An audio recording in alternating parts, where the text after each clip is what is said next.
Hi, I'm Lindsay Herring. I am currently a Master of Arts Food Studies candidate at Chatham University, and I'm very excited to be sharing with you today. My paper is on marketing fit Vine, wellness and the wine industry, and how social media and the COVID-19 pandemic has really affected how we influence and interact with wine. Today, just to go over a little bit what I will be talking about with you, is how I discovered FitVine, a little bit of a storytelling.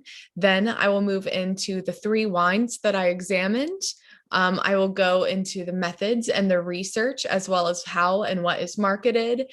And then I will go into the theory and why does it all matter and what does this mean for our consumption. So, where it all began. I first discovered FitVine. This wine company found its way to me through data tracking as an ad on Facebook. And for once, it seemed like Facebook worked and piqued my interest with their ad reads. As someone who was training for a half marathon, I wondered if this wine was the answer to my goals as someone who also admittedly freshly turned 21, which was to drink and to be able to run 5 miles the next day. And lured in by the promises of a clean bill of health, I checked out FitVine's credibility and discovered their website was riddled with buzzwords such as keto, gluten-free, paleo, vegan-friendly, and low-calorie. And these healthy wines are produced in such a way that they claim to have fewer sulfites and sugars than the average glass of wine. And I soon discovered after this that it wasn't just FitVine, this one brand doing it, that was making these claims. The wine industry is really rapidly shifting to meeting the rising demand for wellness above all. And as I started to do research, I actually realized it wasn't just physical wellness that people were concerned with whenever it came to wellness overall.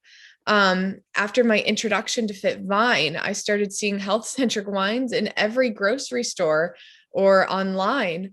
And whether it was a sleek bottle like that of Dry Farm Wines that practices environmental and sustainable farming, or companies such as Skinny Girl, which fully acknowledges their gimmick, it seemed like the ability to find wellness-focused wines was becoming increasingly easy. And it really is no surprise in this health-conscious society that wine should be the next commodity to bear such a label.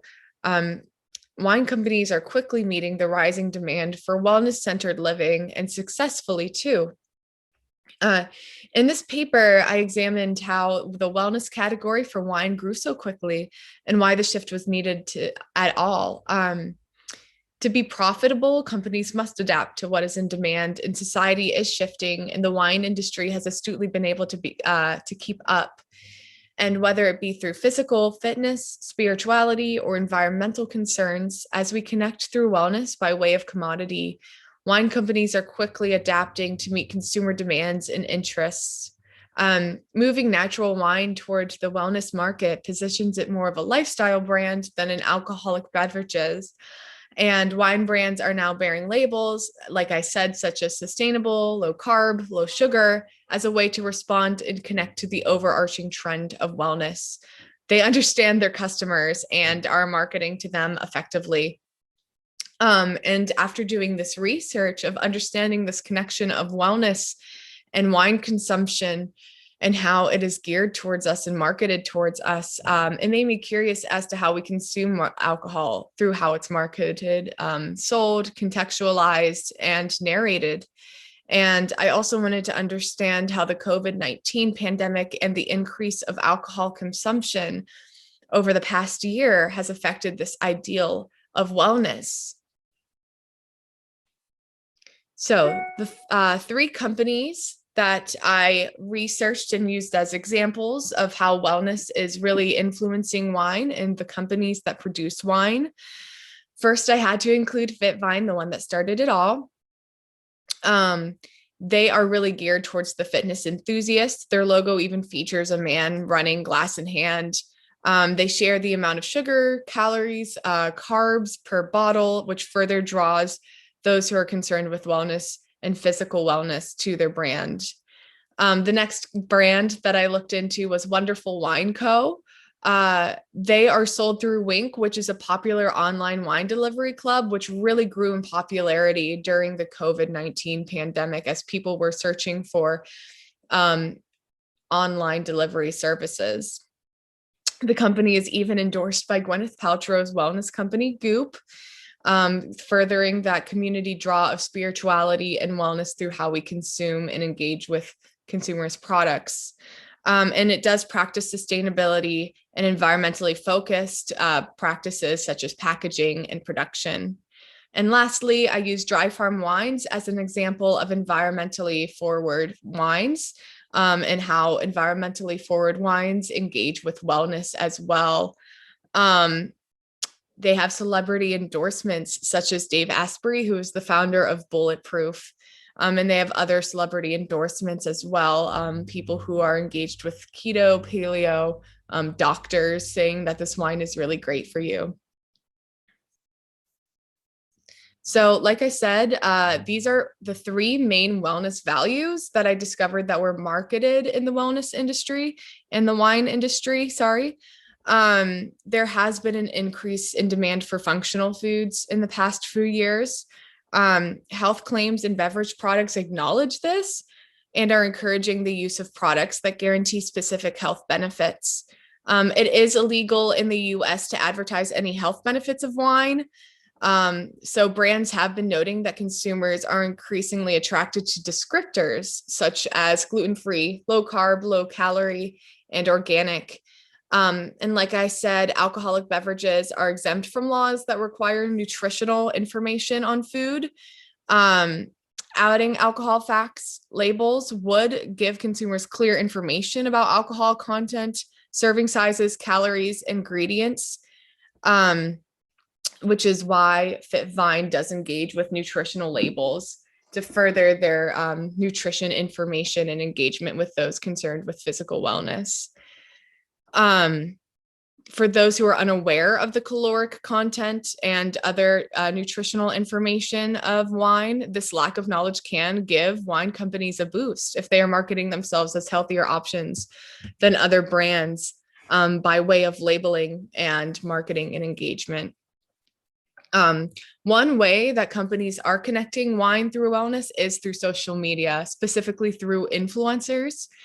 In some cases, these social media influencers are professionals within the wine industry, such as celebrity sommeliers and top wine experts. In other cases, these social media influencers will be much more of a lifestyle expert. FitVine, in particular, uses the power of rhetoric through social media, campaigning and advertisements, like they did with me. You can become an ambassador as well for FitVine, giving the company free promotion and you the prestige. They use Instagram TV to their marketing advantage by posting weekly live workout classes taught by athletes and fitness instructors. In some of these videos, the athletes are even seen working out with wine bottles as weights. One powerful way wine companies that market themselves as wellness focused is through the practice of e-commerce. The COVID-19 crisis has accelerated the shift of US wine consumers to buying online. And some research has shown that it is expected for wine buyers to stay online and for that trend to continue. Winc, which is the parent company of Wonderful Wine Co., saw a 798% increase in new member signups for their club between March 15th and April 4th, 2020, when compared to the prior 3-week period. Last March, Winc also had more than 42,000 new members and an 80% increase in revenue compared to February of 2020. Through a multitude of circumstances of COVID-19, and as we engage with online more and spend more time on the screen, we are really shifting our way that we interact with online transactions. And this allows for companies to have plenty of control of how they present themselves through online marketing and narration and storytelling. So why does this matter? What does it mean for us? Through social connections like Instagram and blog posts, consumers are receiving the message that these healthy wine brands are marketed as healthy and the socially preferred choice. And while it's not certainly true that these wellness forward wines are actually better for consumption, their marketing has accomplished making folks feel like they are. And there are benefits and negatives for the consumer that feels pressured to choose the wellness forward wine. For one part, they are helping to minimize negative impacts on the environment by choosing sustainably harvested wines. And it is wonderful that people are being more cognizant and aware of how they are consuming alcohol and why. On the other hand, the social pressure that comes from choosing healthy options can be exhausting. And sometimes this pressure isn't needed given that wine is not proven to be a health drink. Taking both the good and the bad and the neutral, it is clear that the marketing of wine is shifting towards the changing values we are accruing. As the environment changes, we are looking towards solutions through our consumption, and the wine industry is taking part, as well as demands for the physical fitness world to become part of wine. Using insights from eco-marketing and fitness industries, wine companies are capitalizing on an almost insatiable desire for wellness-focused products. All three brands that I focused on rely on a feel-good lifestyle promotion that includes associations with place and performativity. One paper that I was reminded of was by Johnson and Sabo. It's called Reflexivity in the Whole Foods Market Consumer, the lived experience for shopping for change.